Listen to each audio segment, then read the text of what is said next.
दोस्तों, आज की कहानी एक लड़की की भयानक रात की होने वाली है। कैसे वो लड़की बचकर आई, पूरी कहानी सुने। वार नेटवर्क 9 को सब्सक्राइब कर दे। ऐसे कहानी सुनने के लिए विलोब्रुक नामक शांत गांव में एक रहस्यमय बालिका नामक लिली रात्रि के एक बर्फबारी में आई। वह साधारण दिखती थी, पर उसके चारों ओर एक रहस्यमय वातावरण था। संभावनानुसार उसी रात एक उत्सुक लड़के नामक ईथन ने अपने छत के गोदाम में एक अजीब पुरानी किताब पाई।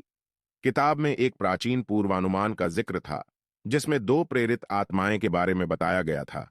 एक बालिका जिसमें छिपी शक्तियां थीं और एक लड़का जिसमें साहस था। उनके रास्ते प्रेरित थे, उनके भाग्य को बांधने वाले एक आधा बदल रात्रि में मिले। जैसे ही दिन बीतते गए, लिली और ईथन ने खुद को आपस में खींचते हुए पाया कि उनका मिलना निश्चित था। उनका भाग्य गांव के ऊपर बने एक आगामी खतरे के चलते, जो उनके समुद्रभूत गांव पर लटक रहा था। मिलकर उन्होंने एक खतरनाक यात्रा पर कदम रखा। पुरानी किताब में छिपे रहस्यों का पर्दाफाश करने की शुरुआत की। लिली की शक्तियों की मदद से ईथन की नई ताकतें बढ़ीं और ईथन का साहस लिली के मार्गदर्शन से भरा।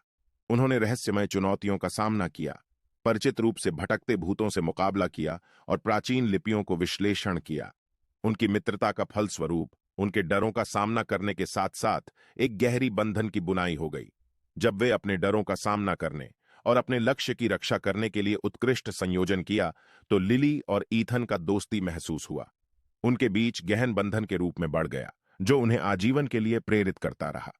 लिली और ईथन, जो इस यात्रा से परिवर्तित हो गए थे, बचाव के लिए उनके घर की तरफ आगे बढ़े।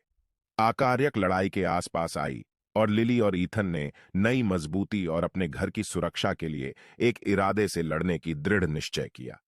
एक महान लड़ाई में उन्होंने अपनी शक्तियों और साहस का अंबार दिखाकर बढ़ावा दिया। बर्फ गिरी, बिजली चमकी और बारिश का आवाज आया।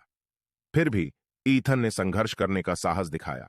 वह उनके निर्बाध साहस के साथ बढ़ा, ताकि बुराई के खिलाफ खड़ा हो सके और उसे फिर से बंद कर सके। विलोब्रुक बच गया, उनकी भाग्य ने पूरा हुआ। लिली और ईथन, जिन्हें साहस और एक अप्रत्याशित मित्रता में महान परिवर्तन का अनुभव हुआ, जीवन भर के लिए बदल गए। उनकी प्रेम जड़ी और अप्रत्याशित दोस्ती में दिखाई दी, जो अनुमेश के पीढ़ियों के बीच एक अनूठे दोस्ती की शक्ति का साक्षात्कार था।